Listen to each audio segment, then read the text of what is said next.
Film के शुरू में हम हयू नाम के लड़के को देखते हैं जो छुपकर अपने डैड की मार्शल आर्ट क्लास को देख रहा था। इसे मार्शल आर्ट बहुत पसंद था, लेकिन इसे एस्टमा था, इसलिए इसके डैड इसे ट्रेनिंग नहीं देते थे। लेकिन ये फिर भी छुपकर मार्शल आर्ट की ट्रेनिंग करता था। फिर एक दिन हयू के डैड को एक फाइटर चैलेंज करता है, जिस पर इसके डैड रजामंद हो जाते हैं। जब फाइटिंग स्टार्ट होती है तो इसके डैड बहुत अच्छे से लड़ते हैं। वो जीतने ही वाले थे कि तभी वो सोचते हैं कि कहीं मेरे ऐसे पंच करने से इस आदमी की डेथ न हो जाए। तभी दूसरा आदमी बड़ी चालाकी से इसे धोखा देकर रिंग से बाहर फेंक देता है और वो जीत जाता है। इस वाक्य की वजह से हयू बहुत ज्यादा दुखी हो जाता है। तभी फाइटर का बेटा आकर इसे फाइट करने का कहता है, जिस पर ये रजामंद हो जाता है। हयू अब अपने दोस्त के साथ लाइब्रेरी जाकर एक बुक लाता है और उसकी मदद से ट्रेनिंग लेता है और खूब प्रैक्टिस करता है। फिर फाइट का दिन आ जाता है। हयू अब बहुत कॉन्फिडेंस के साथ इसके सामने खड़ा होता है। जैसे ही दूसरा लड़का आगे बढ़कर इसे मारने लगता है तो तभी हयू इसे धक्का देकर नीचे गिरा देता है, जिससे हयू जीत जाता है। फिर हम कुछ सालों बाद का वक्त देखते हैं, जब हयू बहुत बड़ा हो चुका था। वो अपनी बेटी को अपने शोल्डर पर बिठाकर इधर उधर घुमा रहा था। वो इससे बहुत प्यार करता था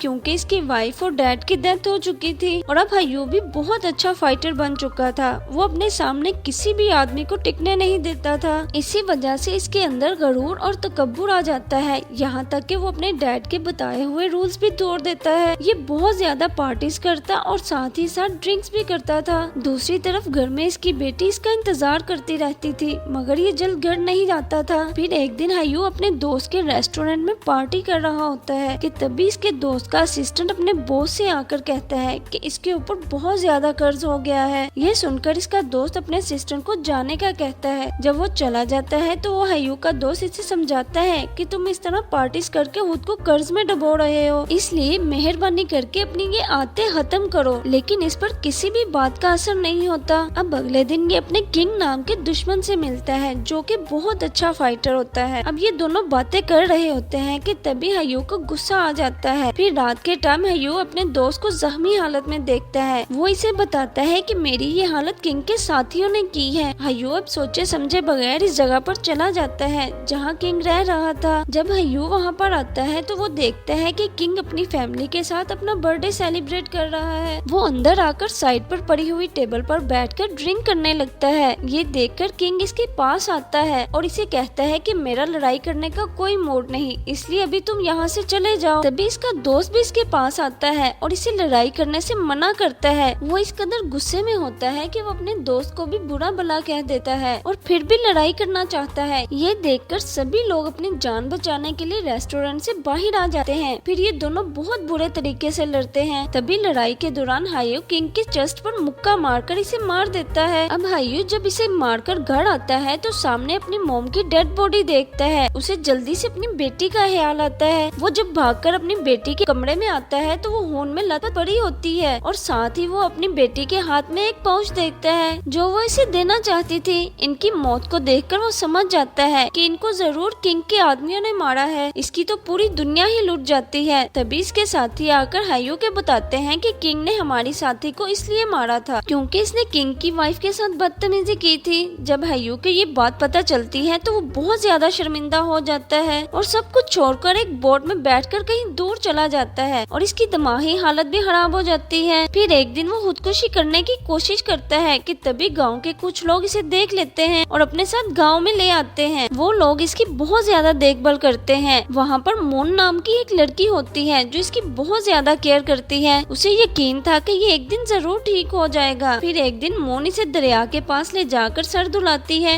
और बाल काटती है। तभी उसे एहसास होता है कि ठीक हो रहा है। फिर एक दिन हयू बिल्कुल ठीक हो जाता है और अब वो इनके खेतों में जाकर काम करने लगता है। तभी एक दिन कुछ बच्चे साथ वाले कबीले से कुछ चुरा कर ले आते हैं। अब मोन की ग्रैंडमदर कबीले वालों के पास जाकर इनसे माफी मांगती है, लेकिन वो कहता है इस बात की सजा तो मिलेगी बच्चों को। तभी हयू आगे आ जाता है और कहता है आपको जो भी सजा देनी है मुझे दे सकते हैं। तभी वो आदमी से फाइट करने का बोलता है, जिस पर वो रजामंद हो जाता है। हयू कबीले के आदमी को नुकसान नहीं पहुंचाना चाहता था, इसलिए लड़ाई के दौरान वो उसे कुछ भी नहीं कहता। वो उसे बहुत मारता है, लेकिन तभी इसके कानों में मोन की ग्रैंडमदर की आवाज आती है जो इसे मारने का बोल रही थी। अब जैसे ही कबीले का आदमी इसे मुक्का मारने लगता है तो वो अपने हाथ की मदद से इसे रोक लेता है और आदमी को हरा देता है। तभी कबीले का आदमी उठकर इसकी तारीफ भी करता है। अब अगले दिन हायू मोन और बच्चों के साथ बैठकर मोन की बांसुरी सुन रहा होता है कि तभी बच्चे हायू से कहते हैं कि तुम बहुत अच्छे फाइटर हो, हमें भी मार्शल आर्ट सिखाओ। लेकिन ये इन्हें सिखाने से मना कर देता है क्योंकि वो जानता था कि बहुत ज्यादा पावर आने पर ये एक दूसरे के दुश्मन भी बन सकते हैं, इसलिए वो कबीले का सुकून बर्बाद नहीं करना चाहता था। फिर एक दिन मोन हायू के साथ अपने वालिदैन की कब्र पर जाती है। ये देखकर हायू को अपने भी वालिदैन याद आ जाते हैं, इसलिए वो अपने शहर वापस आने का प्लान बना लेता है।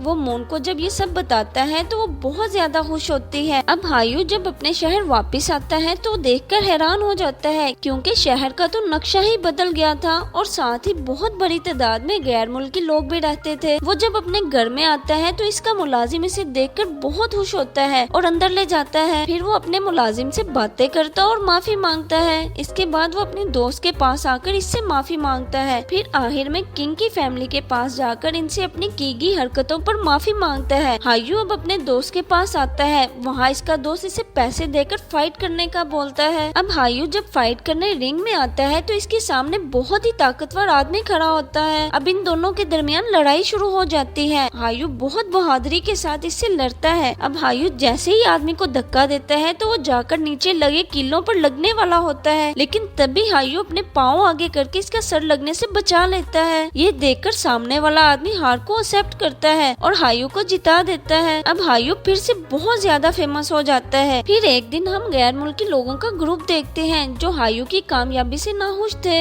वो चाहते थे कि हायू अब चाइनीज लोगों में फेमस ना हो, इसलिए वो एक ऐसे फाइटर को चुनता है जो बहुत अच्छा फाइटर था और इसे मिस्टर मेहता सिलेक्ट करता है। फिर मिस्टर मेहता हायू के पास आकर इसे अपने सिलेक्ट किए गए आदमी के साथ फाइट करने का कहता है, जिस पर हायू रजामंद हो जाता है। अब जब फाइट स्टार्ट होने लगती है तो तभी इनके सामने रूल्स रखे जाते हैं कि इनको हथियारों के साथ लड़ना होगा। फिर दोनों अपने अपने हथियार लेकर लड़ना शुरू कर देते हैं। दोनों तरफ से खूब फाइट होती है। इसी तरह फर्स्ट राउंड बराबर हो जाता है। इसके बाद इनको थोड़ी देर के लिए रेस्ट दी जाती है। रेस्ट के दौरान हायू चाय पीने लगता है, लेकिन इसकी चाय में मिस्टर मेहता ने जहर मिला दिया था। वो सारी चाय पीकर जब दोबारा रिंग में आता है तो फाइट के दौरान अचानक से इसके मुंह से खून निकल आता है। सामने वाला फाइटर मैच रोकने का कहता है, लेकिन कोई भी इसकी बात नहीं मानता। हायू क्योंकि जानता था कि अब इसकी जिंदगी खत्म होने वाली है, इसलिए वो लड़ते हुए अपनी जान देना चाहता था। फिर दोबारा से दोनों के दरमियान लड़ाई शुरू हो जाती है। लड़ाई के दरमियान हायू सामने वाले फाइटर की चेस्ट पर मुक्का मारने ही वाला था कि तभी वो अपना हाथ रोक लेता है क्योंकि वो किंग की तरह इसे नहीं मारना चाहता था। जब सामने वाला इसके रुके हुए हाथ को देखता है तो बहुत हैरान हो जाता है। फिर साथ ही हायू नीचे गिर जाता है। दूसरा फाइटर इसे उठाकर विनर करार दे देता है और इसके साथ ही हायू अपने दोस्त की बाहों में मर जाता है और इसी के साथ फिल्म खत्म हो जाती है। Please subscribe and like my channel.